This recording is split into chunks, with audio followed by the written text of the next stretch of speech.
of presentation is agglutination test. Agglutination, the interaction between an antibody and a particulate antigen results in a visible clumping called agglutination. Particulate antigen could be anything like bacteria, white blood cells, red blood cells, latex particles, antibodies that release such reaction are called agglutinins. If an agglutination reaction involves RBCs, it is called hemagglutination. Antigens could be bacteria or RBC or antigens.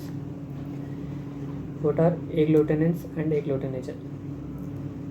It is an antibody that interact with the antigen on the surface of the particle, such as erythrocyte, bacteria, or latex particles, to cause their agglutination in an aqueous environment.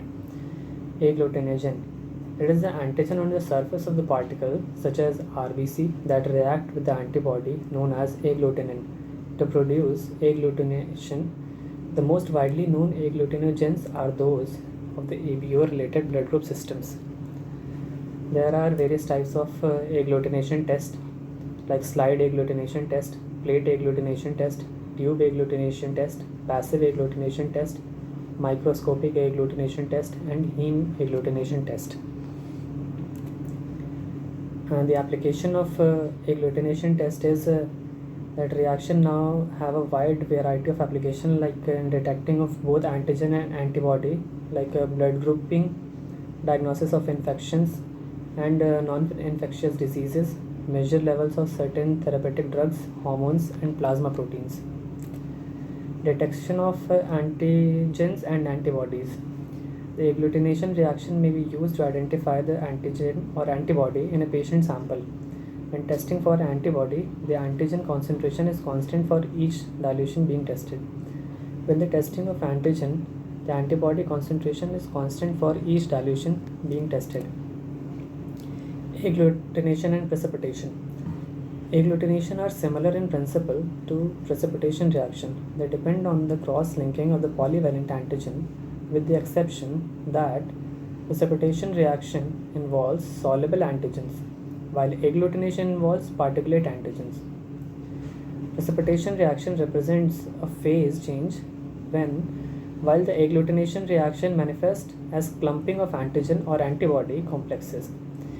Agglutination is more sensitive than precipitation. What are advantages of agglutination techniques? The agglutination reaction has a widespread use in clinical laboratory uses for following reasons. They are simple, inexpensive, and reliable. The visible manifestation of the agglutination reaction eliminates the need for complex procedure and expensive instrumentations. However, the principle of agglutination test remains the same. There are various steps in agglutination reaction, like primary phenomena and secondary phenomena. In primary phenomena, it is sensitization, and secondary phenomena, it is lattice formation. In sensitization, it involves the antigen-antibody combination. Single antigenic determinants on the surface of the particle. In initial reaction, it is rapid and reversible. In second, a cross-link formation, that is visible aggregates are formed. In secondary phenomena, there is lattice formation, antibody multivalent antigen, stable network formation takes place, concentration of agglutinins, antigen and antibody.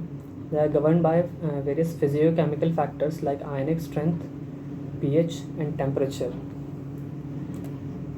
The FAB portion of the immunoglobulin molecule attaches to the antigen on two adjacent cells. Visible result of agglutination: if both antigen and antibody are soluble, reaction will become visible over time, that is precipitation. Direct agglutination. Test patient serum against large cellular antigen to screen for the presence of antibodies. Antigen is naturally present on the surface of the cells. In this case, the antigen-antibody reaction forms an agglutination which is directly visible. The particulate antigen may be a bacterium. Example, serotyping of E. coli, Salmonella, using a specific antiserum. The particulate antigen may be a parasite, like in serodiagnosis of toxoplasmosis. The particulate antigen may be red blood cells, like in a determination of blood groups. And these reaction can be performed on the slides, rapid test, or micro titer plates or tubes for antibody titration if required. Principle of direct agglutination is a combination of insoluble particulate antigen with its soluble antibody forms antigen antibody complex. Particles clump agglutinate used for antigen detection.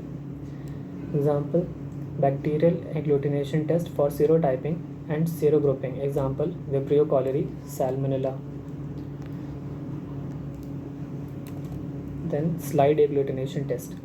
It is used for serotyping. Example: Salmonella.